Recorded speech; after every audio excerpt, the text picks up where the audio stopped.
Terapi behavioral.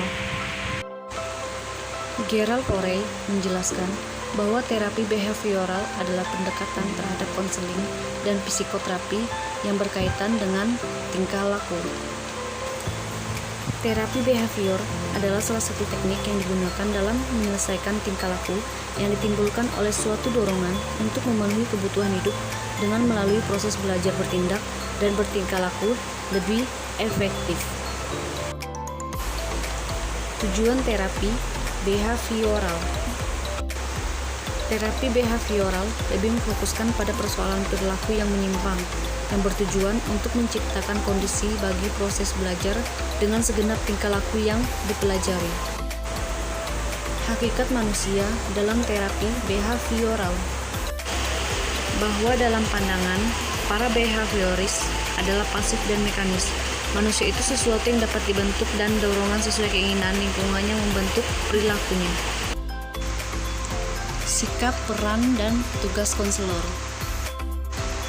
Perhatian yang dilihat oleh behavioral adalah perilaku yang tampak.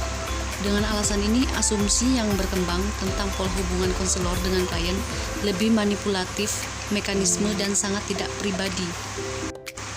Sikap yang dimiliki oleh konselor behavioral lebih menerima dan mencoba memahami yang dikemukakan konseling tanpa menilai dan mengkritiknya. Peran konselor. Yang pertama, menyebutkan tingkah laku maladaptif. Yang kedua, memilih tujuan-tujuan yang masuk akal. Yang ketiga, mengarahkan dan membimbing keluarga untuk merubah tingkah laku yang tidak disukai. Tugas utama terapis adalah melakukan tindak lanjut penilaian untuk melihat perubahan yang tahan lama dari waktu ke waktu, di mana penekanan ini untuk membantu klien ini mempertahankan perubahan dari waktu ke waktu untuk memperoleh keterampilan mengatai perilaku tersebut. Tahap-tahap terapi behavioral. Yang pertama, pengukuran asesmen, meliputi tingkah laku bermasalah yang dialami konseling saat ini, yaitu analisis situasi di dalamnya terjadi masalah konseling, analisis self-control, analisis hubungan sosial, dan analisis lingkungan fisik sosial budaya. Yang kedua, menentukan tujuan, di mana tujuan yang ditetapkan akan digunakan sebagai tolak ukur untuk melihat keberhasilan proses terapi. Proses terapi akan dihentikan apabila sudah mencapai tujuan. Tujuan terapi ini juga harus jelas konkret dipahami dan disepakati oleh klien dan konselor. Yang ketiga, mengimplementasikan teknik. Setelah merumuskan tujuan yang ingin dicapai, konselor dan konseli menentukan strategi belajar yang baik untuk membantu konseli mencapai perubahan tingkah laku yang diinginkan. Yang keempat, mengakhiri konseling.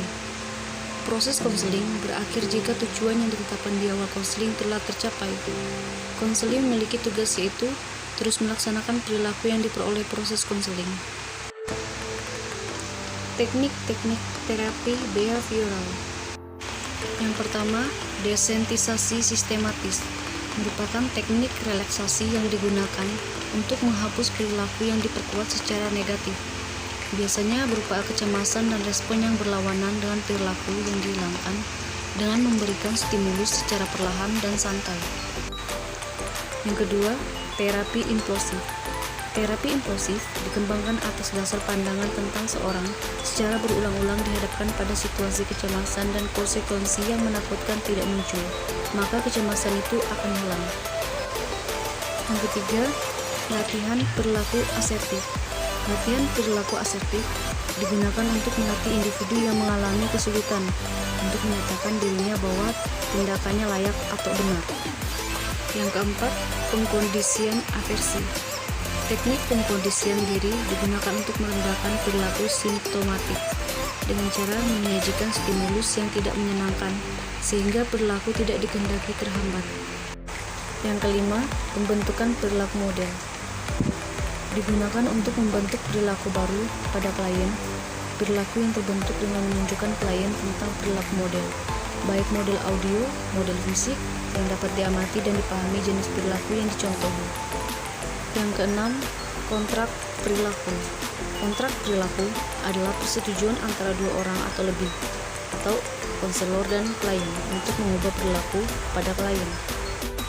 Yang ketujuh, token ekonomi. Token ekonomi digunakan untuk membentuk tingkah laku persetujuan dan memperkuat yang tidak bisa diraba, tidak memberikan pengaruh. Tujuan prosedur ini adalah mengubah motivasi yang ekstrim menjadi motivasi yang intrinsik. Kelebihan dan kekurangan terapi behavioral. Kelebihan terapi behavioral. Yang pertama, pembuatan tujuan terapi antara konselor dan konseli dijadikan acuan keberhasilan proses terapi. Yang kedua, memiliki berbagai macam teknik konseling, teruji dan selalu diperbarui. Yang ketiga, waktu konseling relatif singkat. Yang keempat, kolaborasi baik antar konselor dan konseli dalam penetapan tujuan dan pemilihan teknik. Kelemahan terapi behavioral. Yang pertama, dapat mengubah perilaku tetapi tidak dapat mengubah perasaan. Yang kedua, mengabaikan faktor relasional penting dalam terapi. Yang ketiga, tidak memberikan wawasan. Yang keempat, mengobati gejala dan bukan penyebab. Yang kelima, melibatkan kontrol dan manipulasi oleh konselor. I gave you my heart.